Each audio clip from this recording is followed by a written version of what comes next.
آپ یہ بتائیے گا کہ ایک لفظ ہے پرہیز علاج سے بہتر ہے. ایگزیکٹلی. اس پہ آپ کیا کہتے ہیں؟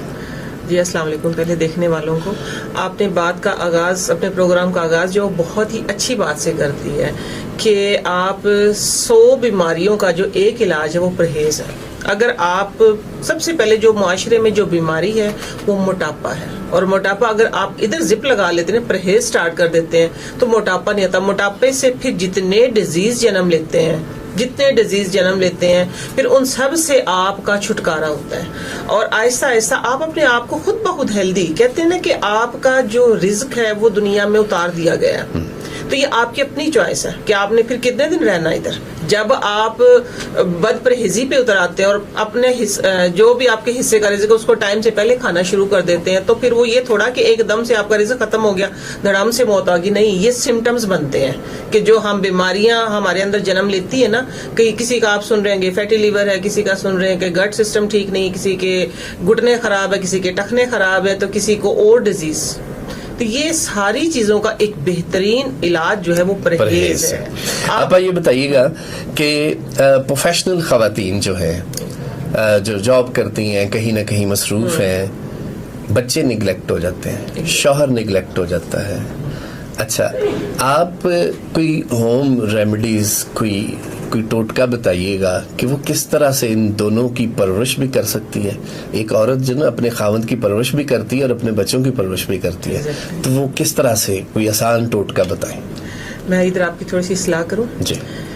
جو بیوی ہوتی ہے نا وہ خاوند کی پرورش نہیں کرتی، جو ہسبینڈ ہوتا ہے وہ پرورش کرتا ہے، اور جو بیوی ہوتی ہے وہ اپنے میاں کی تربیت کرتی ہے. وہ کیونکہ آپ سنتے ہیں نا کہ بیچارہ بے بس ہو گیا، اپنی بیوی کے بل پڑ گیا. وہ ہوتا ہی ہے، اس کو پتہ بھی نہیں چلتا ہے. اصل میں میاں پرورش کر رہا ہوتا ہے، اپنے بچوں کے ساتھ ساتھ اپنی بیوی کو پال رہا ہوتا ہے، اور جو بیوی ہوتی ہے وہ اپنے بچوں کے ساتھ ساتھ اپنے میاں کی تربیت کر رہی ہوتی ہے. اب آپ کا کوشچن یہ ہے کہ مینج کس طرح کریں. یہ میرا بڑا ہی، آپ نے بہت اچھا میرے دل کے قریب والا سوال اٹھایا ہے کہ دیکھیں، ایک جو خاتون ہوتی ہے نا اس کے اندر قدرتی، ٹھیک ہے، قدرتی ہماری نیچر میں یہ بات رکھ دی گئی ہے کہ ہم نے اپنے گھر کو بھی لے کے چلنا ہے، کیونکہ عورت کو گھر سے بہت پیار ہوتا ہے، وہ گھر کو ساتھ لے کے چلتی ہے. اور پروفیشنل عورت چاہے گھریلو عورت، ٹھیک ہے، کوئی بھی ہے، گھر میں رہنے والی عورت کوئی بھی ہو، جو گھر کو اچھا مینج کر کے چلے گی تو زندگی میں کامیاب وہ بھی ہو. کہتے ہیں ایک مرد کے پیچھے، ایک کامیاب مرد کے پیچھے ایک عورت کا ہاتھ ہوتا ہے. اسی طرح آج کل سب برابر ہے. ایک کامیاب، جس طرح اللہ کا لاکھ لاکھ شکر آپ نے میرا تعارف کروایا تھا، میرے پیچھے میرے مرد کا ہاتھ ہے. ٹھیک ہے، مینج کس طریقے سے کیا میں نے. دیکھیں، ابھی میں باہر نکلتی ہوں، اپنا کام گھر کا بھی دیکھتی ہوں، باہر کا بھی دیکھتی ہوں. بے شک آپ کے پاس سرونٹ ہے، سرونٹ کی فوج ہے، ٹھیک ہے، لیکن کچھ کام ایسے ہیں کہ جو آپ نے خود کرنے ہوتے ہیں. تو میں خواتین کو یہ مشورہ دیتی ہوں کہ آپ فرصت کے لمحات میں جب بھی آپ کو فرصت ملے تو آپ اپنے وہ کام کہ جو خاص طور پہ کھانے پینے کے کام ہے وہ اپنے میڈس پہ مت چھوڑیں.